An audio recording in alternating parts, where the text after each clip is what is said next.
Hey everyone, the year is almost over, meaning it's time for my blaster of the year. I'm your host Dave, welcome to that.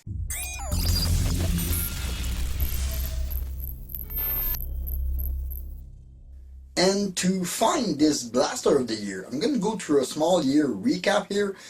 We're going to go through the marking blaster that I reviewed during this year. I'm going to give you a very quick point of view on that blaster, and at the end, we're going to have our most worthy blaster of the year. Let's start with the beginning of the year where I made a video about ZWQ, X-Shot, and Worker. Basically only asking one thing from them for 2024, and most of my demand were answered. For ZWQ, I asked for them to be more available. For X-Shot, I wanted their second Pro Blaster, and for Worker, I wanted a new dedicated sniper. Starting in January with the first blaster of the year was the Rifling Swing Alien. This Rifling Swing Alien is the perfect example of pure, elegant simplicity. There is no nonsense with this blaster. Everything worked in it, super compact. But everything have a price, meaning this thing at $500 is a bit too expensive. With February came this blaster, the HQ-S1. This is basically an all CNC jolt made by HQ. I have to say this blaster is underwhelming, a bit underperforming, and keep your money because it's too expensive. You could buy like 5 or 6 Dart Zone Max Solo for the price of this blaster, and this one is more powerful. So this one is basically just an expensive novelty. Then in March, another single shot blaster, the Phantom Tech Little Hamster. A good idea for the form factor, but my only issue is that the blaster is solvent welded. It's like glued all together. There is a way to open it, but then you're gonna have to re-glue it, and the potential is very limited. Again, go buy yourself a Solo. It's gonna be a better buy than this blaster. Then in April, we reach 7,000 subscribers. I have to say a huge thank you to my subscriber and my non-subscriber for that, because the channel is always growing. Also in April, there was a few nerf single shot pistol, but nothing very interesting. Reskin of old pistol and poor little new design. Then came the announcement of a break because I needed some mouth surgery and I had to take a couple weeks off. Being unable to talk, unable to speak, I brought you 2 silent unboxing, the S100 War Saint and the PDW Razor. The War Saint is basically the first blaster from ZWQ. I didn't have a working version in my collection. That is why I acquired this one. This is kind of an answer to my beginning of the year demand, where I asked for them to be more available because this blaster was dirt cheap when it appeared on the market.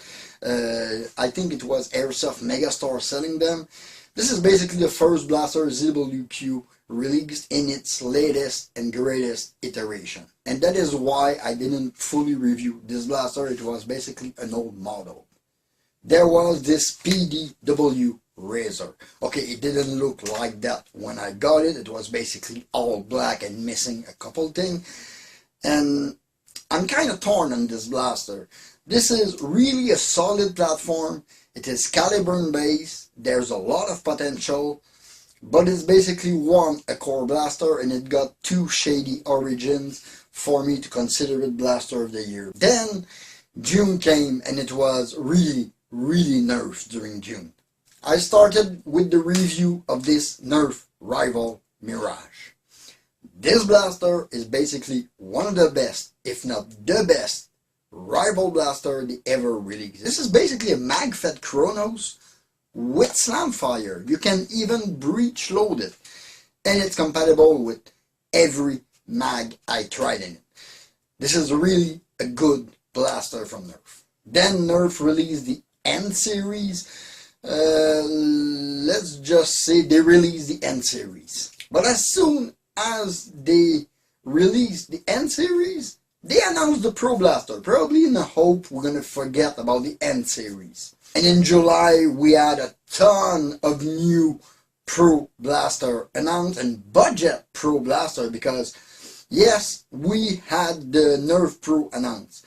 We had the second Pro Blaster leaked from Ixshot, a kind of bull pump-esque pistol. And over that, Qualcomm teased us with the Siren Blaster. With August came the Ixshot Horrorfire. I mean, those blasters get a nice aesthetic, some cool gimmick on them, but I would say to you, avoid the Doomsday. This is kind of the weak link of the whole series. Then my Nerf Pro Torrent landed. Yes, this thing is modded, and even modded, it is just working well. This thing was a good idea, but an ergonomic nightmare, and definitely need some mod to work properly. And Ixshot keeps going on with good blaster in September with the new Micro, the new XL Micro, which is a better menace. This new XL caliber, which is just a very big Dino Striker Reflex 6, but it's working super well.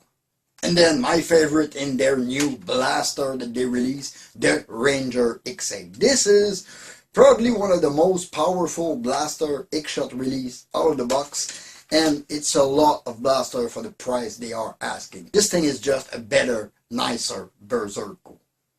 We also had in September the Siren Blaster, finally landing.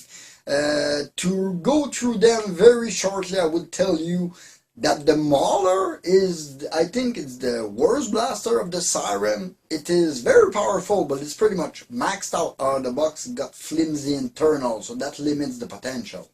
Then you have this Snarl. Okay, normally the barrel is shorter because I modded mine, but this blaster is a big surprise for me. It's the cheapest in the Siren, and is the one I think with the most mod potential and that you will have the most fun with as far as spring powers go. Last but not least would be that Blink. This blaster, it's not spring powered, it's a flywheel powered blaster, but this thing just baffled me completely. I mean, 200 FPS, adjustable fire rate, adjustable firepower, included battery, included charger, included very long mag, not this one longer than this one. This thing got everything. I'm astounded by it. Then as soon as I'm conquered by this new automatic blaster, October came with the Wasp 77. This Wasp 77, I have to say, this is a very nice surprise. This Wasp 77 is just pure fun. I mean, it worked right out of the box. Come with a 3S LiPo. The quick change on the spring is very easy. It takes seconds to swap the spring on it. There is some downside to it because it's a core blaster that you will need to give some attention to be perfect. Not for the first timer, but for any enthusiast. Oh yeah, go grab one. Getting to the end of the year and November, my last request from the beginning of the year was answered. This Worker Kunlun. This is my personal version with the modified magwell. I think this thing is plain and simply the best worker blaster out there. If FPS is your thing, this is a blaster for you. So now, having rounded up the year like that, I would have to say this. If you are into full dart, Ixshot is your best bet. Best bang for your buck. And this year, my favorite one from them is a new one, is this new Ranger. It is big, it is long, and it is powerful. Then for the deep enthusiast, the hobbyist, I will give you 3 blasters that are above everything else. I will go with the least popular blaster in this, let's say a little hobbyist top 3, which would be the Razor. The Razor, the PDW Razor, while being shady, is a very good core platform that you can do a lot of work to it to have an amazing blaster. Then I would have to say the Wasp 77. The Wasp 77, if you are an enthusiast, if you like to upgrade, tinker with your blaster, I mean, you need one of those. This is a whole new experience. This blaster is just awesome. And then I would have to say the Kunlun. This worker Kunlun, pronunciation Quinlan. I know the pronunciation is Quinlan. I will get that through my thick skull, but what I read is Kunlun. Is pretty much the best worker blaster on the market right now. Like I said before, if FPS is your thing, this blaster is for you. But now, one of them must have been above everything. One of them should be the blaster of the year. And I know I am a spring-powered blaster guy, but this year, my blaster of the year would be the Siren Blink. Just because it does everything it says out of the box, it do it nicely, it come with a charger, come with the battery, come with a good magazine, and come with a good blaster. The blaster is extremely powerful, adjustable, it got features you don't see on others, and the price point. That kind of power on a flywheel blaster with the battery included at $100, it's a bargain. So yeah, 2024 Blaster of the Year, out of left field, it's a flywheeler blaster and it's a Siren Blink. Yeah, I think that's it for this small video. In the meantime, you can always follow me on Facebook and Instagram at that old nerf guy. Please leave a like and comment, subscribe for more content. Don't forget to hit that bell to notify for my latest video. This was Dave Fatag. Thank you for watching. See you next time. Bye.